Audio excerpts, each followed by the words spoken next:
Hello Pisces, thank you for joining me for your monthly forecast for July, which promises to be an absolutely action-packed time for you.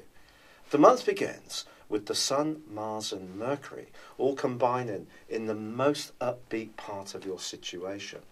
This gives you an opportunity to showcase your talents, your creative skills, to be much more affectionate, to really hope that your wishes for the things that are really important to you can truly flourish. And they can. It's going to be a time when you can excite people with your passion and no little sex appeal too. So let's get down to the detail. The first week of this month is characterised with some interesting vibes because of a right angle between the moon and the sun on the first day. This quarter moon could see you being a little bit resistant to any close relationship which tends to be a bit possessive or controlling. Then again, perhaps you can find yourself drawn towards someone who has a very mesmeric personality, and the energy that's generated in this first week may make it very hard to resist making some moves. And part of the reason for this is not just the quarter moon. It's the fact that Mars, the power planet, which is passion central in the sign of Cancer, is in opposition with Pluto. It is true that Mars is in full in the sign of Cancer, and of course Mars is about fire and Cancer is about water. But the opposition with Pluto suggests that there could be some time management issues in the first week of this month, or perhaps it is to do with some questions you will need to ask yourself. I think it's possible too that you could encounter someone who's a bit tricky to deal with. This could be a friend who up until now you've got on very well with, or it could be a group of people, but suddenly you might feel a bit hemmed in or opposed. It's not necessarily going to flow as easily as you would like, but then again, you could find that you are drawn to that person, perhaps someone you already know who you never before saw as a potential romantic partner, and find that things are burning so hot between you.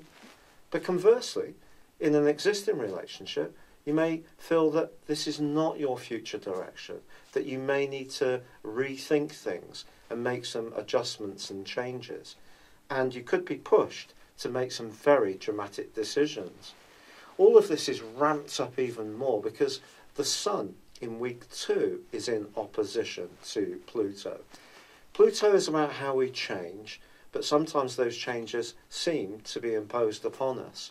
Sometimes we can see that we need to shed certain elements of our old self, welcome the new, and reinvent ourselves in a new, more relevant way.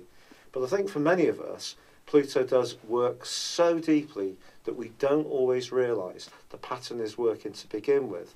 So I think what can happen in the first 2 weeks of this month is that what you thought at the start of the month was so important to you could be challenged in such a powerful way, either by your own instincts or by the people you come into contact with, that this could create some collisions of viewpoints, of attitudes, of desires, but also push you towards or away from someone in a more intimate context.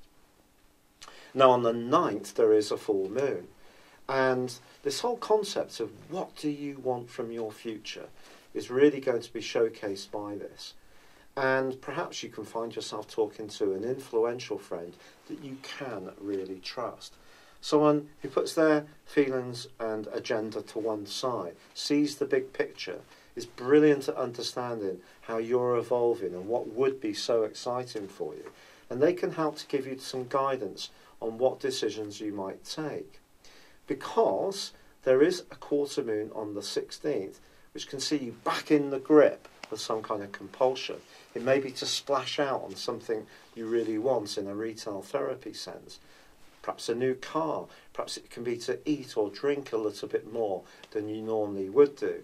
But that compulsion is not going to get any less as the Sun and Mars start to combine and then go into a right angle with Uranus in week 3.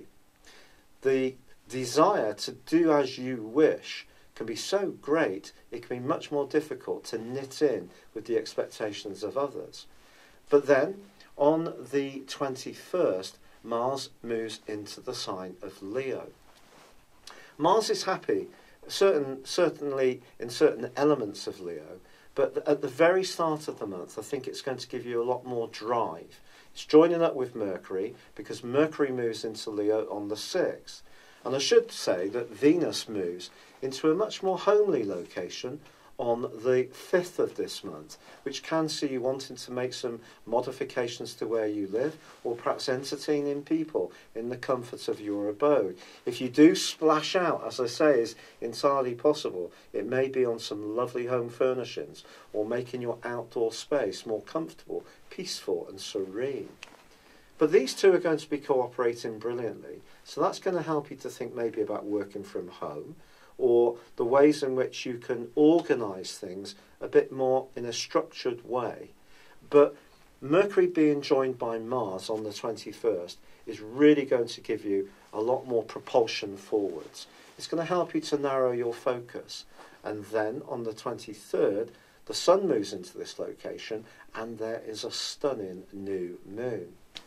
The last half of this year can be very important for you as far as your work is concerned, and also your health and your life organisation. You can become much more conscious of what you eat and drink and the nutrients that you're taking in, and you're going to want your life to work in a much more efficient way. Not by rushing around and trying to do too much, but by making sure what you input gives you a good return. And Mars combining with the Sun and the new moon is going to be so helpful in this regard. But why is it going to go on for the rest of the year? Well, it's because of Pisces, there is a potent repetition of this new moon on the 21st of August. In fact, it's a black moon. It's a total eclipse. And that's going to provide the backdrop for the rest of the year. And that's why getting clear about what you want from your future is so important, not just in the creative or romantic or desire sense.